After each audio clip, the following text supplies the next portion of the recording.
Sunday market update, and I hope that you're having a good time right now.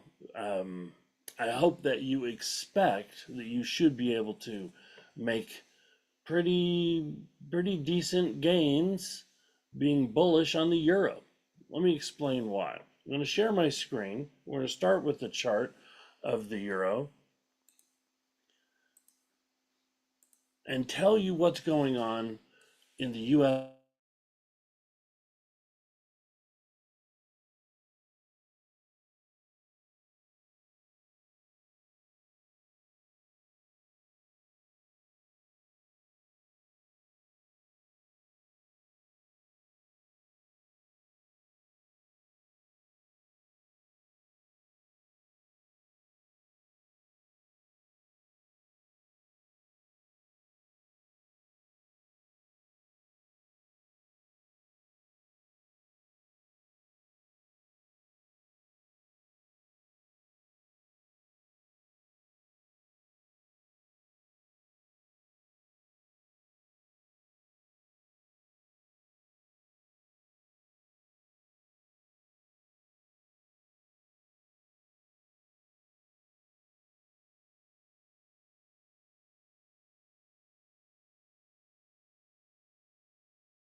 Testing, testing. Can you hear me okay?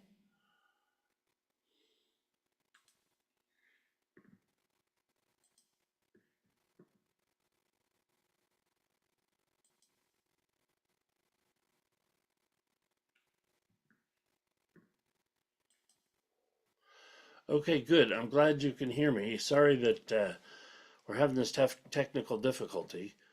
Um, Trying to get my video and screen sharing back on here, and I'm not sure.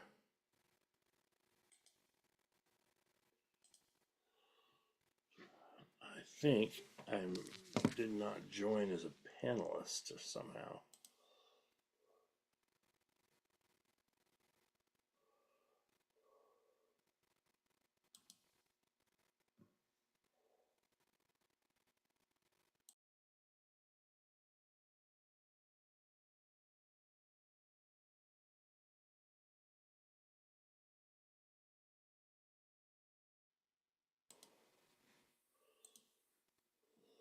No.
Test, test. I'm here. Apologize. I'm trying to get the screen sharing. Well, while we're waiting for the screen sharing to come back, um, and for my video to, oh, there we go. Hang on. Sorry about that.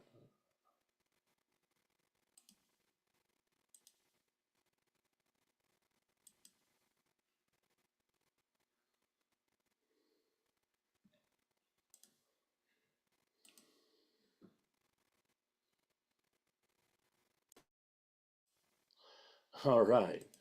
Boy, that was quite the hard break there. Hopefully you can see my screen now and hear my voice. How we doing? Okay. Okay, great. Thanks, Sam. All right. As I was saying, the euro has had 3 up days in a row. There it is right there on the chart. Hopefully you can see what's going on. Why is the euro going up? And is there a possibility that it could keep going up? Is it likely to continue? If we look over the past several months, it just looks like it's in a range. Maybe it's going to hit a top and turn back down. And while it might do that for the next few days, I would encourage you to keep your eye on this trend line or this trend line or both of them. Okay. What I would look for is to see the euro come up, hit a little resistance, break through, hit a little resistance on the next, and then maybe even some more resistance at this horizontal, but to make its way through all of these and continue higher over the course of the next month. Why would I say that? Why would I make that prediction? Well, let's look at what's going on in the U.S. stock market, on the S&P 500, and I'll show you why. Well, as you can see, both the euro and the US stock market have the same kind of big up 3 days. The US market's a little bigger on that first day, right? And it isn't so much the fact that there's 3 up days in a row, it's what days they are. This is the last day, last trading day in the second quarter of the year. These are the first 4 trading days in the third quarter. In the US market, the majority of the influence in prices is wielded by large funds, institutional investors, the big guys, right?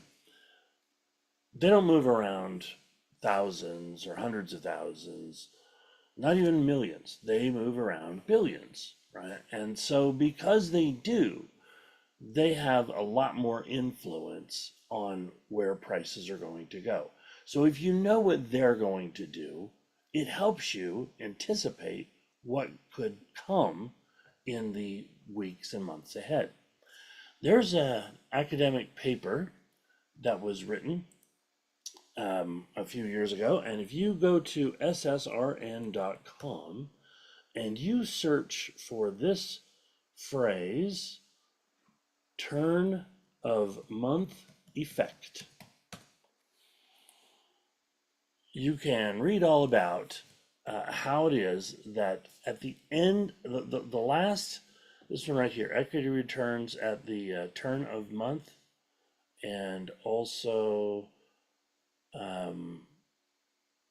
this one, MOM/TOM, that's momentum and turn of month effect, detecting the impact of CTA trading.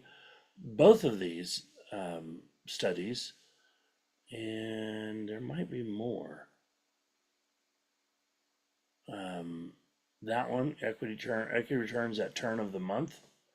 Yeah, I think this one might be the one I'm thinking of, in fact. But there are multiple papers, as you can see, about this idea. And what the idea is that at the end of the month,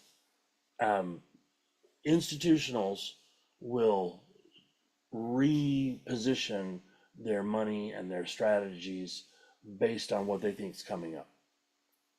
And it's particularly true at the end of a quarter. And so what happens is you watch for the last 3 days of the quarter's end, and the last 3 days here are this one, and that one, right?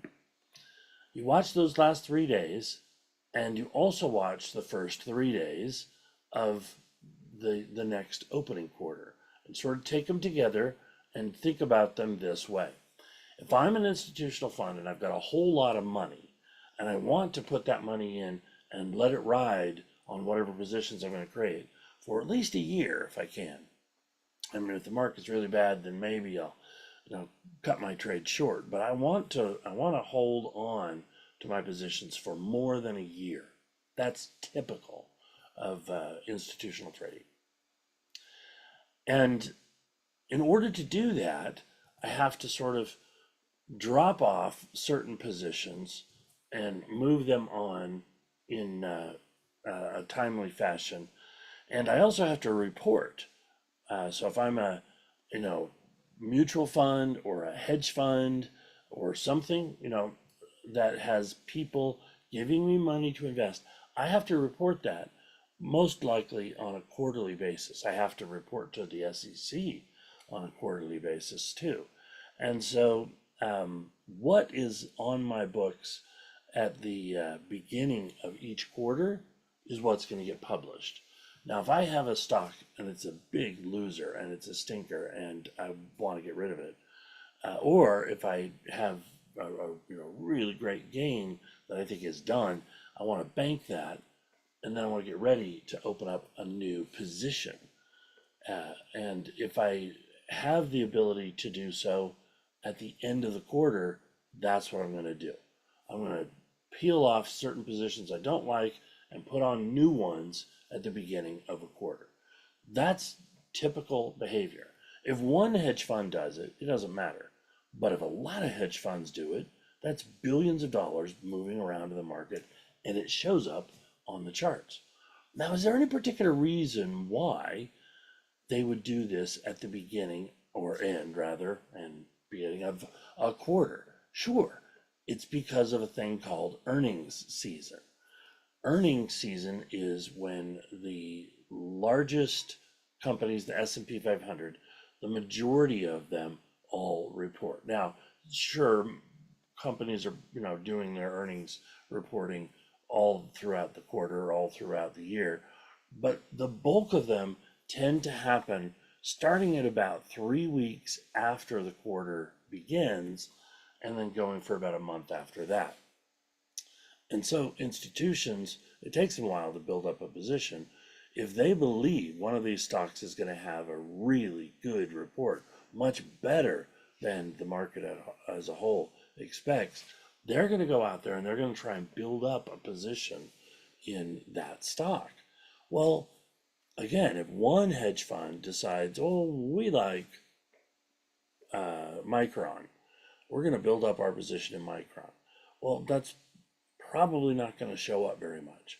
But if a lot of them say, we like the technology stocks, that's going to make the NASDAQ move up. We like industrial stocks, and we're going to buy a lot of them. We're going to spread our money out. And if a lot of them all do it together, it shows up in places like this. And so what we see here is there were 3 days where mild gains were happening. These institutions were kind of sneaking in. And then all of a sudden at the very end, there was a bunch of selling. But that selling didn't seem to continue on the next day.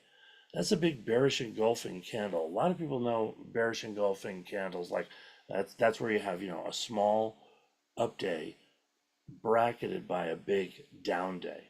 A lot of people know that that forecasts bearish activity, selling activity, especially when you see it like this, where it runs up and hits resistance right at the place at a recent former high. And you have this down gap here. I mean, all of this together looks terribly bullish. But I looked at it and I was writing the Investopedia chart advisor email, and I wrote in there, this could be a reason that it's not going to continue lower, and that it's at the end of the quarter. And sure enough, that turned out to be prescient, because the next day, instead of getting a follow-on, a bearish engulfing candle needs to have, in order for it to indicate that there is going to be this serious continuing downward move, you've got to have the next day after it kind of confirm. And it doesn't have to be a big down day. It just has to be a very clear down day, and it should close lower than what the bearish engulfing candle is. That didn't happen. We gapped up, we did go down, but we didn't stay there. And so that is a pattern failure. All right, so a lot of people know what a bullish engulfing is, and they know that that predicts downward moving. And among candle patterns, there's a website called the Pattern Site. The Pattern Site. And if you look up candlesticks here, this is written by an author by the name of Tom Bolkowski. Now, it's just his back testing this is all based on. You shouldn't get caught up in thinking that, whoa, these are the statistics of the market. And he did some back testing in his own way years and years ago, and he's published everything based on that back testing. But if you come in here and you look at the bullish, bearish engulfing candlestick, he shows that the frequency rank is 11, so it's pretty frequent, and the overall performance rank is 91. That's, like how far does it go? But this is a really interesting statistic. Bearish reversal 79% of the time. Isn't that interesting? That's a high level of reliability, that this thing is going to predict that there will be a bearish reversal, a downturn, and 8 out of 10 times it's going to happen. Here's what a lot of people don't know. If in fact it doesn't work, if in fact that pattern fails, because this is a pattern failure as of the 1st of July, right? That there's like a better than 70% chance that prices will go and make a new high from there. Well, it did it in 2 days. That's what happened, right?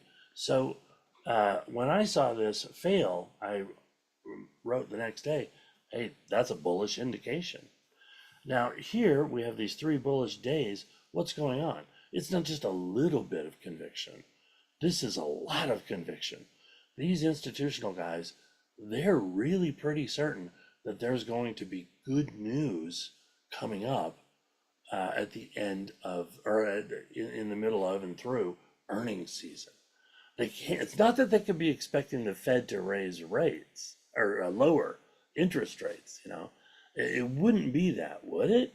Well, it might be a little bit of both, but it certainly is the case that they are expecting good earnings reports to come along. And because, in fact, we have the euro looking so similar, the euro dollar pair looking so similar, you got a strong first day. This is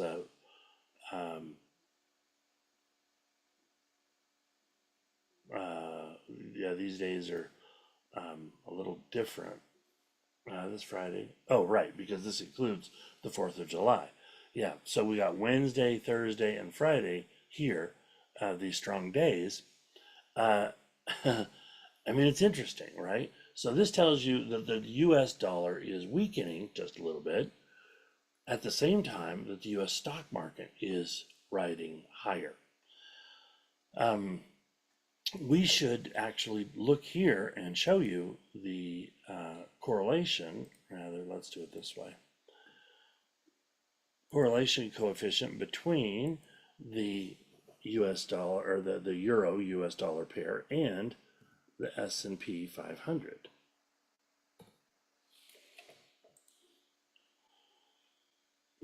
To make this nice and clear, I'm just going to change a couple of things here. Area, and let's make this a quarterly length rather than a monthly length.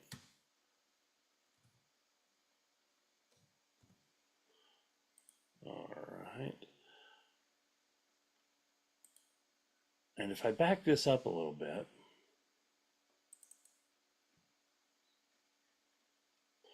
here's what I want you to see. Starting in 2002, when the Fed began to raise interest rates, can you see how this correlation coefficient has spent most of its time on the upper half of that line? And this is not the way it's been in the past. You see, you get up, down, up, down, up, down. But here, since this time, it is strongly to the higher side. Why is that? Okay, well, what this is saying, this correlation coefficient is saying that the euro and the US stock market are highly positively correlated most of the time. A little dip here, September, little dip there in June, and a little dip there last March. But other than that, highly correlated. And so this correlation is likely to continue. Ever since the Fed started increasing interest rates and has kept them up at that level, the dollar, the value of the dollar, has become much more connected to the US stock market, because both stock market investors and currency investors are paying close attention to the interest rates on the US dollar. And so as long as these interest rates remain high, you can expect the euro and the US stock market to be tightly, positively correlated. So if it's happening in the US stock market, it's likely to keep happening in the euro. And thus, why I'm saying we could get a movement on the euro, which is continuing bullish, because I expect the large institutional investors to come in there and put more money to it. And if in fact there's good news, more money still, and the retail investors will follow along behind, and so forth. So all of that is going to create a bullish movement in the US stock market, and that should translate into a more positive and bullish movement in the euro. So much so that we will probably break these longer term trend lines that the euro is on.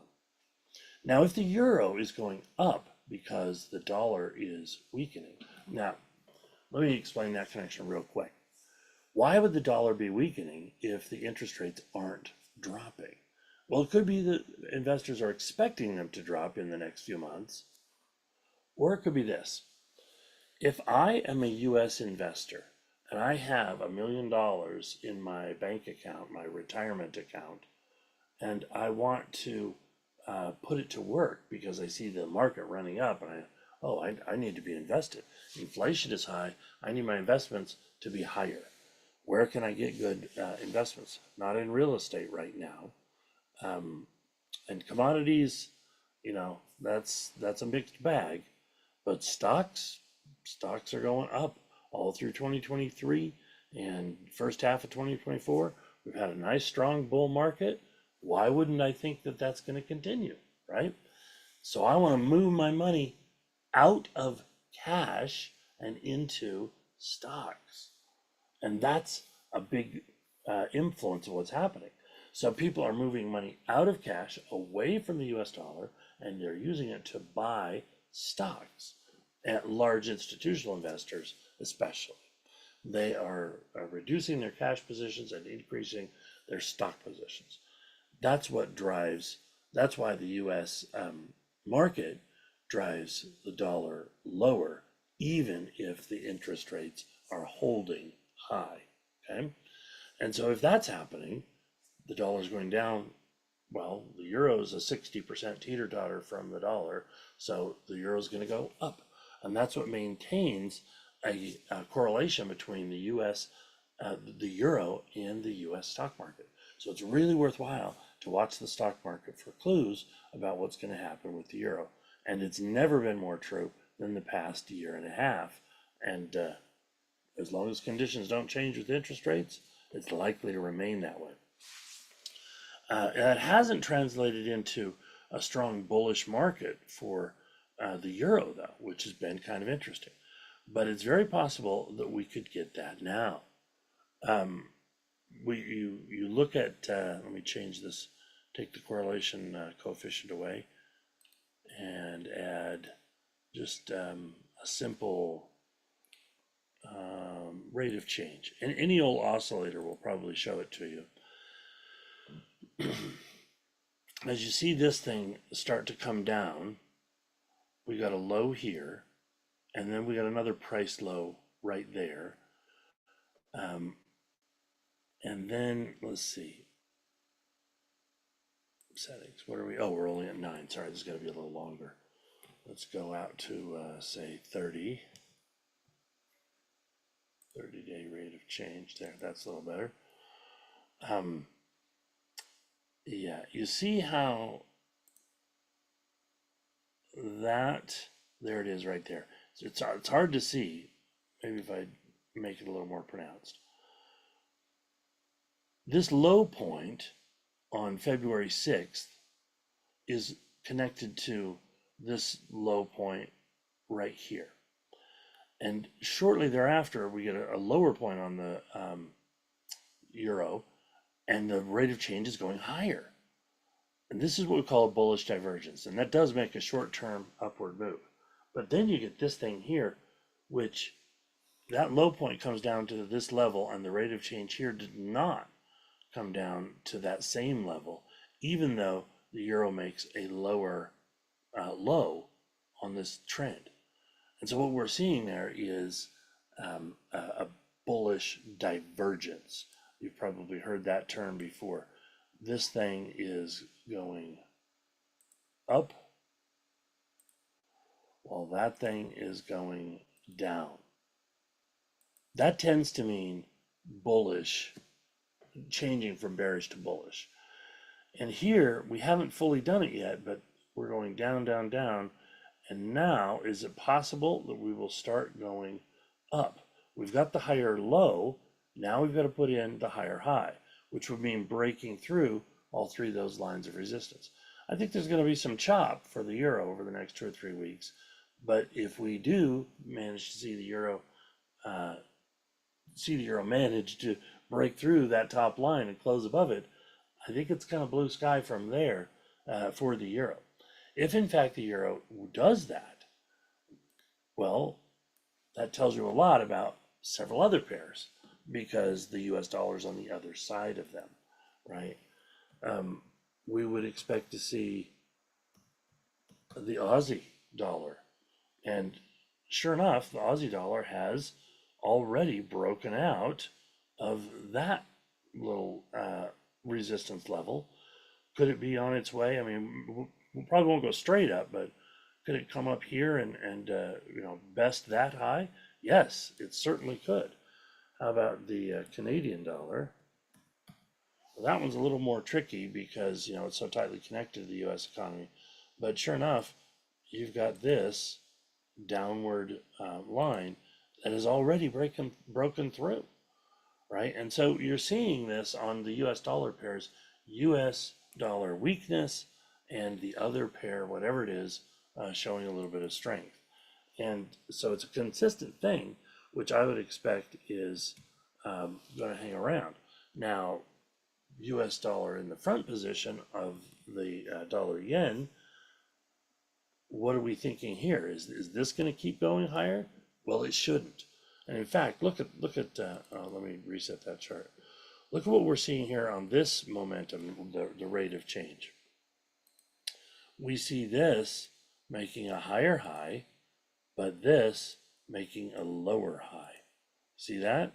That is a bearish divergence, and also very consistent with everything I've been saying. Now, the yen has its own issues. The Bank of Japan has its own issues and problems. And so this chart might not work out exactly like the others. But generally speaking, I would expect that could be a major turning point, that you could see the dollar weaken against the yen in the days to come. Just a possibility.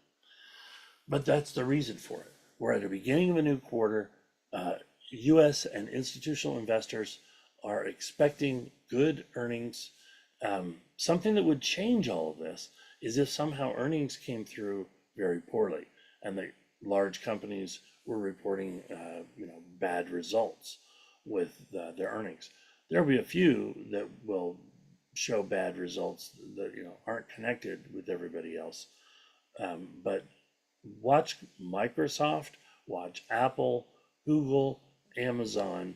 Watch those four most closely, and Meta and Netflix and Tesla and Nvidia.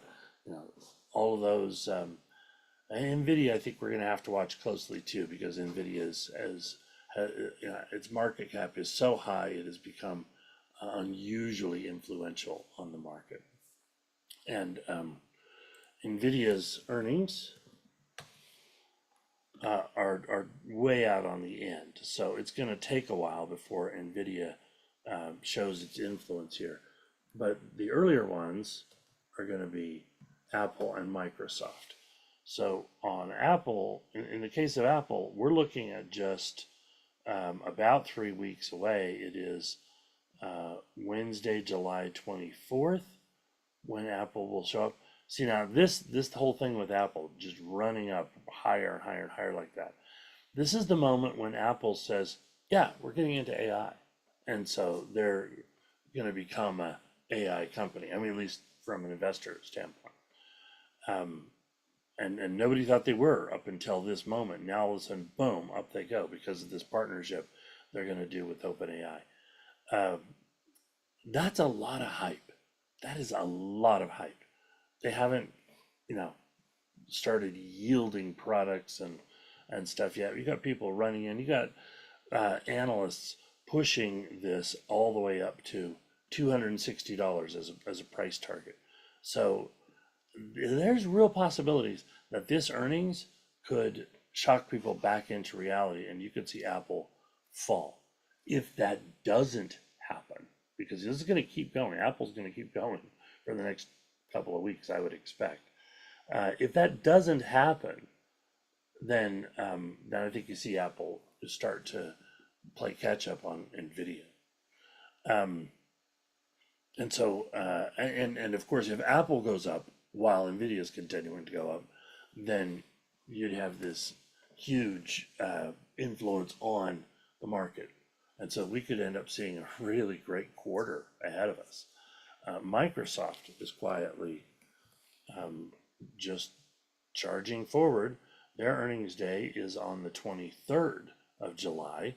So here in, a couple of weeks, well, just under 3 weeks, we're going to start seeing some very interesting data come through, and investors are going to pay extremely close attention, pour through all the details of Apple and Microsoft and Google and Amazon and so forth. And things could change if all four of them turned in a very disappointing report. Then yeah, things could change, and the market could make some sort of turn. But I don't expect that anything will change between now and then. The trajectory is up, and that will reflect, as I mentioned before, on the euro and other dollar-related pairs. So I think this time for the euro, there's going to be significant momentum to try to push it forward. And that is your weekly market update. I hope that's useful to you. Until next time, take care, trade well.